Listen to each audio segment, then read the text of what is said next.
ദൈവത്തെ ദർശിച്ചവരാണ് വിശുദ്ധർ. ആ വിശുദ്ധരോടൊപ്പം മാലാഖമാരുമായി സ്വർഗീയ ആനന്ദത്തിൽ ആയിരിക്കുന്ന ഞങ്ങളുടെ വാത്സല്യനിധിയായ അമ്മ ത്രേസ്യാളിൻ്റെയും പ്രിയ സഹോദരങ്ങളായ മണിദാസിൻ്റെയും ബ്രൈറ്റിൻ്റെയും പാവന സ്മരണയ്ക്ക് മുൻപിൽ ബ്രൈറ്റ് ഗ്രൂപ്പ് ഓഫ് അക്കാഡമീസ് പ്രാർത്ഥനാപൂർവം സമർപ്പിക്കുന്നു ഇന്നത്തെ വിശുദ്ധർ.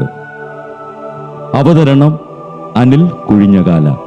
ആശയം മുത്തയ്യൻ ആൻഡ് സെലിൻ പ്രിയ. സംവിധാനം സ്റ്റെനി ആൻഡ് സ്റ്റെനിച്ച്. ഇന്നേ ദിവസം തിരുസഭ മാതൃകയായി നൽകിയ വിശുദ്ധരെ അനുകരിച്ച് പ്രാർത്ഥനയോടെ ആ പാത പിന്തുടരുന്ന നിങ്ങൾക്കേവർക്കും കർത്താവിൻ്റെ തിരുമുഖം ദർശിക്കാൻ കഴിയട്ടെ എന്ന പ്രാർത്ഥനയോടെ ഞാൻ നിങ്ങളുടെ സ്വന്തം ജസ്റ്റിൻ. ഇന്ന് മെയ് 22 കാഷ്യായിലെ വിശുദ്ധ റീത്തായുടെ തിരുനാൾ. ഉംബ്രിയയിലെ സ്പുളഞ്ഞോയിൻ കർഷകരായിരുന്ന മാതാപിതാക്കളെ യേശുക്രിസ്തുവിൻ്റെ സമാധാനപാലകർ എന്ന് വിളിച്ചിരുന്നവർക്ക് വാർദ്ധക്യത്തിൽ ജനിച്ച ഏകപുത്രിയായ മാർഗരീത്ത എന്ന റീത്ത ഏകാന്ത ജീവിതം ആഗ്രഹിച്ച് കാഷ്യായിലെ അഗസ്തീനിയൻ മഠത്തിൽ ചേരാൻ കൊതിച്ച അവളെ മാതാപിതാക്കൾ ഏതോ കാരണത്താൽ ഭയങ്കരനും മുൻകോപിയുമായ പോൾ ഫെർഡിനൻഡിന് വിവാഹം കഴിച്ചു കൊടുത്തു.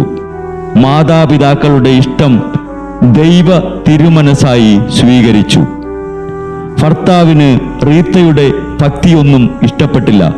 കുടിച്ച് മതോന്മത്തനായി വരുമ്പോൾ അയാൾ അവളെ കഠിനമായി ഉപദ്രവിച്ചിരുന്നു.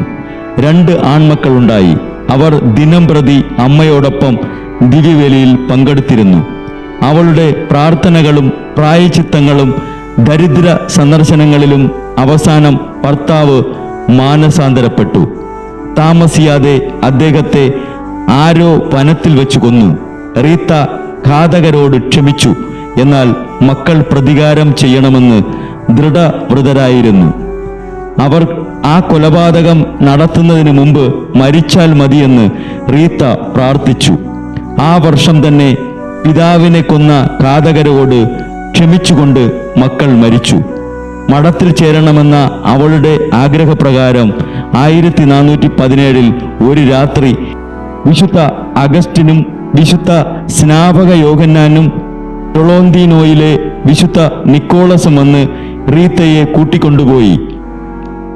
1442 കർത്താവിൻ്റെ പീഡാനുഭവത്തെപ്പറ്റി ധ്യാനിച്ചിരിക്കുമ്പോൾ കർത്യരൂപത്തിലെ മുൾമുടിയിൽ നിന്നും ഒരു മുള്ള് അവളുടെ നെറ്റിയിൽ പതിഞ്ഞു. ആ മുറിവ് പഴുത്ത് ദുർഗന്ധം വമിച്ചുകൊണ്ടിരുന്നു. 144 കിലോമീറ്റർ നടന്ന് റോമിലെത്തിയപ്പോൾ മുറിവുണങ്ങി.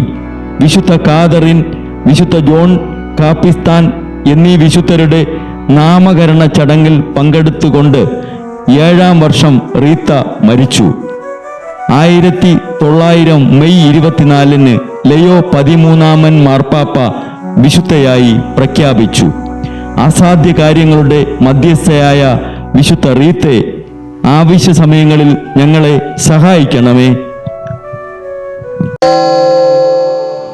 ബ്രൈറ്റ് കുടുംബത്തിൽ നിന്നും കർത്താവ് തൻ്റെ മുന്തിരിത്തോപ്പിലേക്ക് വിളിച്ച് പൗരോഹിത്യം നൽകി അനുഗ്രഹിച്ച റവറൻ ഫാദർ ബിൽ ബ്രൈറ്റും സന്യാസത്തിലേക്ക് വിളിച്ച് അനുഗ്രഹിച്ച് മണവാട്ടിയാക്കിയ സിസ്റ്റർ മരിയ ജോസും വിശുദ്ധരെ അനുകരിച്ച് ഇവിടെ ഈ ഭൂമിയിൽ ആത്മാക്കളെ നേടാനായി ഇരുൾ വീണ താഴ്വരയിലൂടെ നടക്കുമ്പോഴും പൈശാചിക ശക്തികൾ വിടാതെ പിന്തുടർന്ന് പീഡിപ്പിക്കുമ്പോഴും മരണം നിഴലായി കൂടെ നടക്കുമ്പോഴും ദിവ്യകാരുണ്യം എപ്പോഴും ആത്മാവിന് കരുത്തേകും പോലെ തിരുവചനമെന്നും പാതയിൽ വിളക്കായി ജ്വലിച്ച് ആ ജ്വാലയിൽ അനേകായിരം ആത്മാക്കളെ നേടിയെടുക്കാൻ സകല വിശുദ്ധരെ, മാലാഖമാരെ ഇവർക്കു വേണ്ടി എപ്പോഴും കർത്താവിനോട് മാധ്യസ്ഥം വഹിച്ച് പ്രാർത്ഥിക്കണമേ.